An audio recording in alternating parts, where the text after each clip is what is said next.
The Taliban has declared the war in Afghanistan is over after insurgents stormed the capital, Kabul, and the president fled the country. Thousands of Afghans and international expats are desperately trying to get out as the militant group tightens its grip on a nation it's waited 20 years to reclaim. Posing in Kabul's presidential palace after seizing control of the capital, the Taliban's power grab was as swift as it was shocking.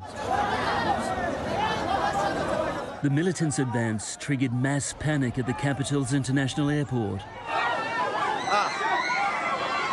Desperate locals scrambled to board the last flights out, sprinting across the tarmac as gunshots rang out. Thousands of prisoners have been freed from jails, including ISIS and Al-Qaeda fighters. In scenes likened to the fall of Saigon, US choppers dominated the Kabul skyline, whisking embassy staff to safety. This is manifestly not Saigon. The inability of Afghan security forces to defend their country has played a very powerful role in what we've seen. The Taliban demanded a peaceful transfer of power within days.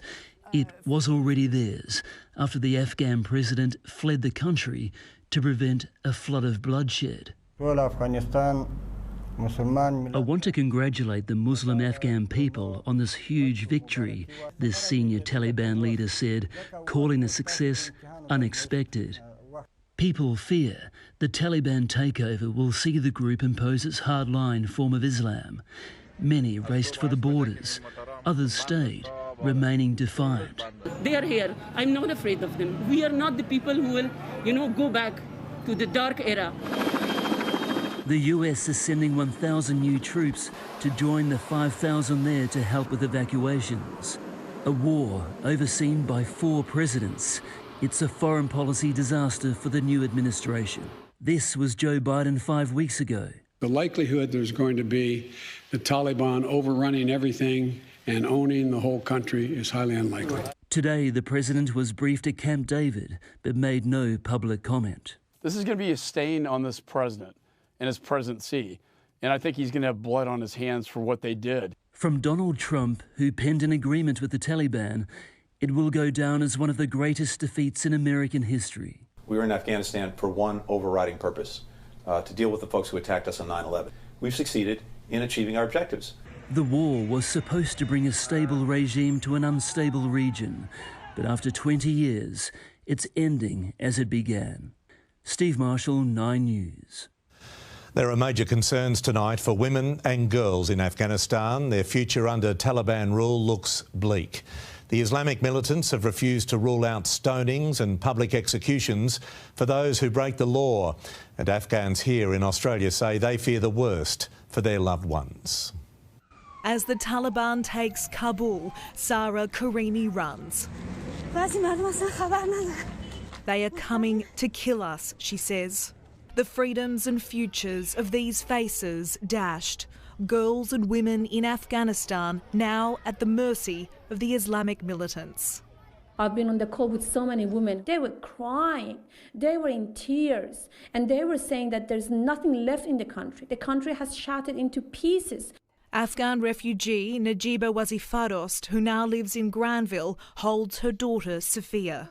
Thousands of other daughters, just like my own daughter, is at high risk in the country and also at high risk of getting raped, at high risk of getting kidnapped. Many other Sophias in my country are not going to have any future. Najiba fled Taliban rule as a young girl 21 years ago. Back then, women were unable to work, girls forbidden from an education. There are fears history will repeat. Images of women on Kabul shopfronts are being painted over. Schools are closing, many women too scared to leave their homes. Samin is stuck in the capital. Of course that we don't feel safe. They cannot go to job because there are Taliban in the street. The former Minister of Education awaits her fate.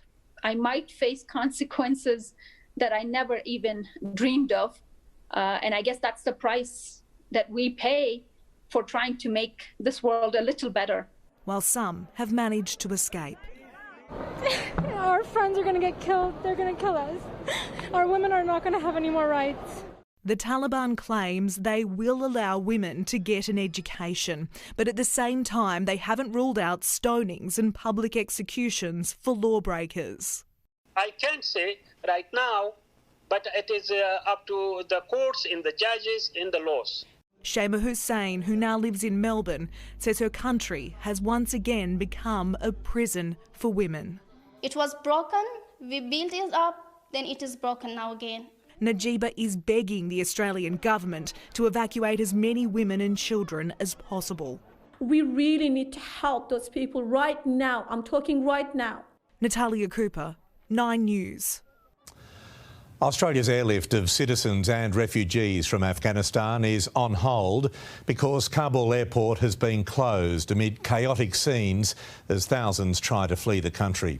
The first RAAF aeroplane carrying troops is on its way, but will wait in the UAE until the airport is declared safe, as the Afghanistan war ends in a tumultuous retreat.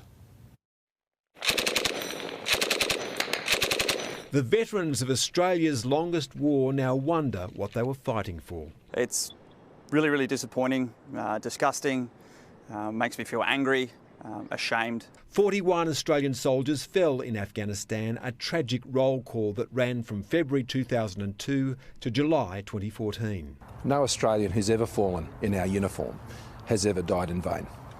Ever. What is the legacy of our time in Afghanistan? Australia's military commitment began immediately after the September 11 attacks, when John Howard was in Washington. Provisions of the ANZUS Treaty should be invoked in relation to the attack upon the United States. More than 26,000 Australian soldiers would serve in Afghanistan. The Army website still defines the mission as to disrupt the use of Afghanistan as a terrorist base of operations, to remove the Taliban from power and to defeat Al-Qaeda. Both major parties supported the war as the mission changed into nation building. Australia will stay engaged with Afghanistan to the end of this decade at least. With the Taliban on the verge of retaking Kabul, there are fears for 130 Australian citizens and more than 200 former embassy guards and interpreters. We're getting increasingly desperate calls overnight from our clients in Afghanistan and from some of their families here in Australia. A plane carrying troops left Queensland's Amberley Air Force Base today. It will fly to Al Minhad in the United Arab Emirates. A Globemaster will soon follow. But the Australian airlift may be stalled indefinitely because of the chaos at Kabul airport.